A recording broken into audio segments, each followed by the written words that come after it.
வணக்கம்.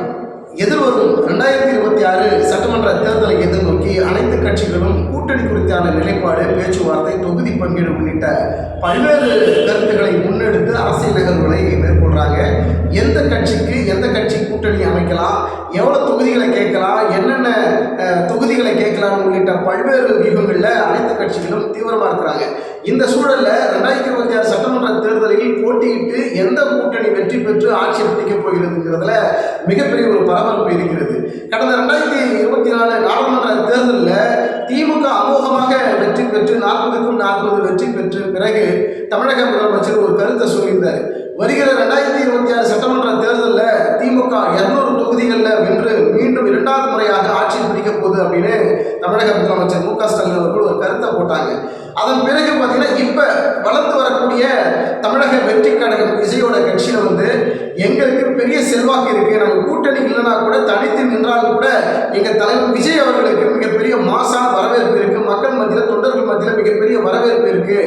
2026 எங்களுடைய இலக்கு சிஎம் ஆகிறது தான், சிஎம் நாற்காலியில் உட்கார்ந்தே ஆக வேண்டும் என் தலைவன் அப்படின்னு தாவைக்கால ஒவ்வொரு தொண்டனும் சொல்ல ஆரம்பிக்கிறான். இந்த தொண்டர்களுடைய வாக்குகளும் சரி, பொதுமக்களுடைய வாக்குகளும் சரி என்ன எதிர்பார்ப்பை ஏற்படுத்தியிருக்கு? 2026 ஆட்சி மாற்றமும் அதிகார மாற்றமும் ஏற்படுத்த போகிறார்களா, அல்லது எந்த தலைவரை தேர்ந்தெடுத்தால் மக்களுக்கு நன்மை பயக்கக்கூடிய வகையில் அந்த ஆட்சி அமையும் அப்படிங்கிறதுல ரொம்ப தீவிரமாக இருக்கக்கூடிய ஒரு சூழலை நம்ம பார்க்க முடிகிறது. திமுக 200 தொகுதிகளை வெல்லணும் அப்படின்னு ஒரு பக்கம் முதல்வர் மு.க. ஸ்டாலின் அவர்கள் சொல்றாரு. ஆனால் அதே திமுக கட்சியில் இருக்கக்கூடிய சில முக்கிய மூத்த தலைவர்களெல்லாம் என்ன சொல்றாங்க அப்படின்னா, 234 தொகுதிகளில் கூட நாங்கள் தான் ஜெயிக்க போகிறோம் அப்படின்ற ஒரு ஸ்டேட்மெண்ட்டை கொடுக்குறாங்க. அரசியல் ஸ்ட்ராட்டஜியில் தமிழகத்தை பொறுத்த வரைக்கும் அரசியல் ஸ்ட்ராட்டஜியில் என்ன சொல்கிறாங்க, புள்ளி விவரம் என்ன சொல்கிறது, எந்த கூட்டணி எந்த மெகா கூட்டணிக்கு 2026 வாய்ப்புகள் இருக்குது அப்படின்னு பார்க்கின்ற போது திமுக 200 தொகுதின்றாங்க, தமிழக வெற்றி கழகத்திற்கு 100 தொகுதிகள் சாலிடாக அடிக்கும் அப்படின்னு சொல்கிறாங்க. அப்போ 100 தொகுதிங்கிறது தாவேக்காவுக்கு நேரடியான தொகுதிகளாக, அதாவது தாவேக்கா தனித்து நின்றாலே 100 தொகுதிகளை வெல்ல முடியுமா அப்படிங்கிற ஒரு ஸ்ட்ராட்டஜியும் புள்ளி விவரம் சொல்கிறாங்க. தமிழக வெற்றி கழகத்தினுடைய தலைவர் விஜய் அவர்கள் அடுத்து சிஎம் ஆக போகிறார், அவர் தான் முதல்வராக போகிறார் அப்படிங்கிற கருத்து கணிப்பு ஒவ்வொரு பக்கமும் ஒவ்வொரு ஊடகங்களில் பல்வேறு கருத்துக்களாக தொடர்ந்து வந்து கொண்டிருக்கிறது. இந்த கருத்து கணிப்புகள் எல்லாம் எதை வச்சு இந்த புள்ளி விவரங்களை கொண்டு வராங்க அப்படிங்கிற ஒரு பார்வையும் இருக்கிறது. இருந்தாலும் அரசியல் கள ஆய்வுகளை பொறுத்த வரைக்கும், அரசியல் நகர்வுகளை பொறுத்த வரைக்கும் எந்த கட்சி எந்த கட்சியோட கூட்டணியில் இருக்குது, எந்த கூட்டணியில் இருக்கிறாங்க, அவருடைய செல்வாக்கு என்ன, ஒரு வாக்கு வங்கி என்ன, அவர்கள் கடந்த காலங்களில் பெற்ற வாக்குகள் என்ன, தற்போது அவர்களுக்கு மக்கள் மத்தியில் என்ன வரவேற்பு இருக்குது, என்ன செல்வாக்கு இருக்குதுங்கிறத பொறுத்து தான் அந்த கூட்டணியில் இந்த கட்சி இருந்தால் செல்வாக்கு இருக்கும், வாக்குகள் நல்லபடியாக பதிவாகும் அப்படிங்கிற ஒரு கருத்து கணிப்பை எடுக்க முடியும்.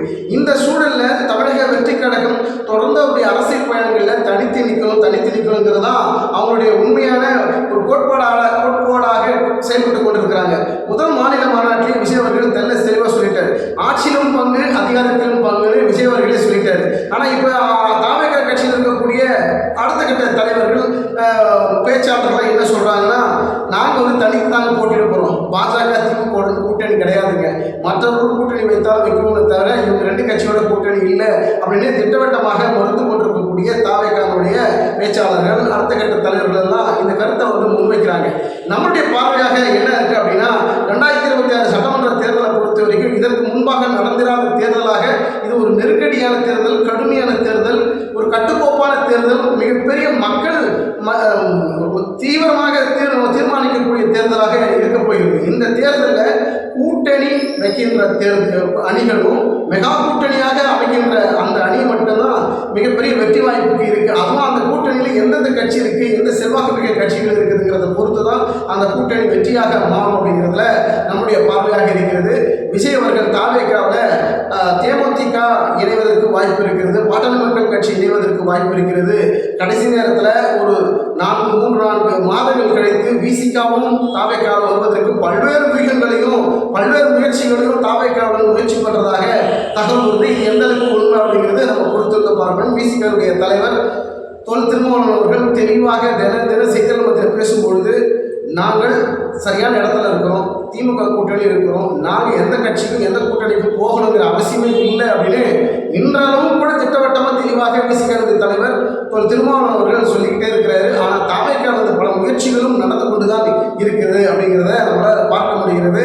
இந்த சூழல் எதை நோக்கி நகர்கிறது, வெற்றி யாருக்கு 2026 அப்படிங்கிறத நம்ம பொறுத்திருந்து பார்க்கலாம். கூட்டணி பலத்தை நிரூபிக்கக்கூடிய வகையில் தாவேகா முயற்சி முன்னெடுக்கக்கூடிய ஒவ்வொரு நடவடிக்கைகளுக்கும் மற்ற கட்சிகள் துணை நின்று அந்த கூட்டணி மெகா கூட்டணியாக மாறுகின்ற போது விஜய் அவர்களுக்கு 2026 மிகப்பெரிய வாய்ப்பாக நம்முடைய பார்வையாக இருக்கிறது. பொறுத்திருந்து பார்க்கலாம்.